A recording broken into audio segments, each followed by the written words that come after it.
Hello, thank you for your interest in the Provider Stabilization Fund. In this video, we will provide an overview of the Provider Stabilization Fund, as well as an overview of the application.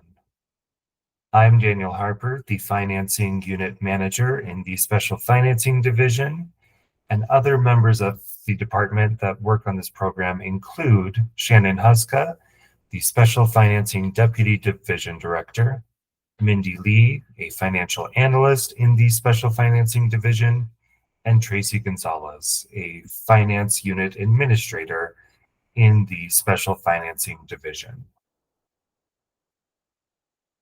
Today, we will provide an overview of the Provider Stabilization Fund, and then Tracy Gonzalez will provide an overview of the Provider Stabilization Fund application. The Provider Stabilization Fund was established by Colorado Senate Bill 25290. It was created to make stabilization payments to eligible safety net providers. And those payments shall be based on an individual safety net provider's number of eligible patients in an amount proportional to the total number of eligible patients served by all safety net providers. There are multiple sources of funding for the Provider Stabilization Fund.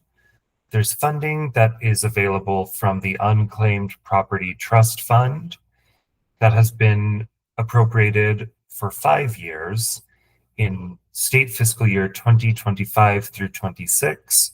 There's an appropriation of $25 million. In state fiscal year 2026 through 27, $20 million will be available. And then in state fiscal years 2027 through 28, 2028 through 29, and 2029 through 30, $15 million will be available each year. Additional funds will also be available from donations and gifts that the Department of Healthcare Policy and Financing receives for this program.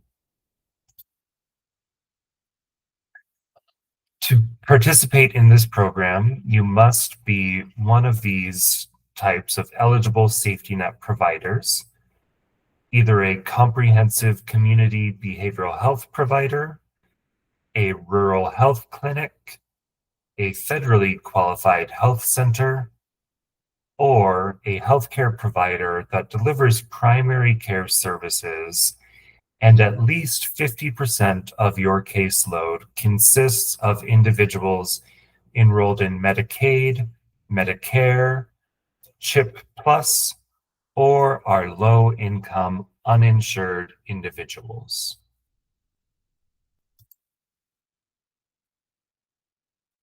As mentioned previously, your payment amount will be based on the proportion of your eligible patients to the total amount of eligible patients from all clinics. Eligible patients for that count are patients who are low-income, uninsured individuals and have an annual household income at or below 200% of the federal poverty guideline, are not enrolled in Medicaid, Medicare, or the Children's Basic Health Plan, and have no third party paying or reimbursing the safety net provider for all or a portion of the amount charged for services. If you have questions on collection of the federal poverty guideline percentage, please reach out to the department at the Provider Stabilization Fund inbox, and that email address will be provided at the end of this presentation. For those eligible patients, you will review the federal poverty level and insurance status at a primary care visit closest to your provider's freeze date. The freeze date will be covered later during the application overview.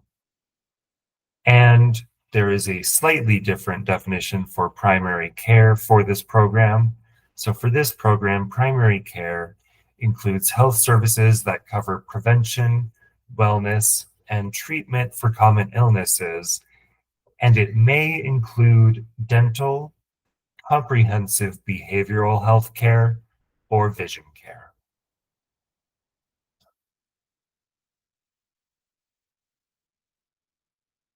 The requirements from you as a provider to participate are as follows. Meet one of the eligible safety net provider conditions that were previously covered. Complete the intent to participate form and submit a completed application or attestation form if you are a primary care fund recipient that is electing to use your primary care fund application for this program. The intent to participate indicates a provider's interest in participating in the Provider Stabilization Fund, and it may include submitting documents to set up payment by the department if it is needed. If you are already receiving or set up to receive electronic payments from the department, that part will not apply to you. Once the intent to participate is received by the department will create a folder for the provider to upload their application materials. The required application is where providers report data on the following: your agency's information, applicant history, the unduplicated patient count that will be used for determining payment amount, your billing processes and procedures, eligibility screening information, a confirmation by the applicant, and a certification by an outside entity. All of those will be gone over in greater detail by Tracy Gonzalez. If you're a primary care fund recipient that wishes to use your primary care fund application for this program, you will need to provide an attestation form that lets us know you want to use your primary care fund application and gives us the clearance to use that application for this program as well.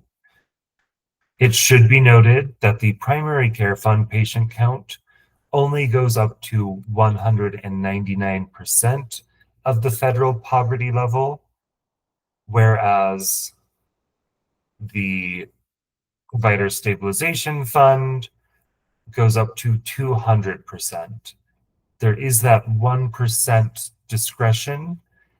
So during the time periods involving those, you will be missing that 1% of patients that could be counted in your eligible patient count. If you are a primary care fund recipient that wishes to include the 1% of patients between 199% and 200% of the federal poverty level, you will need to submit a new application. I will now turn the time over to Tracy Gonzalez for an application overview. Thank you so much.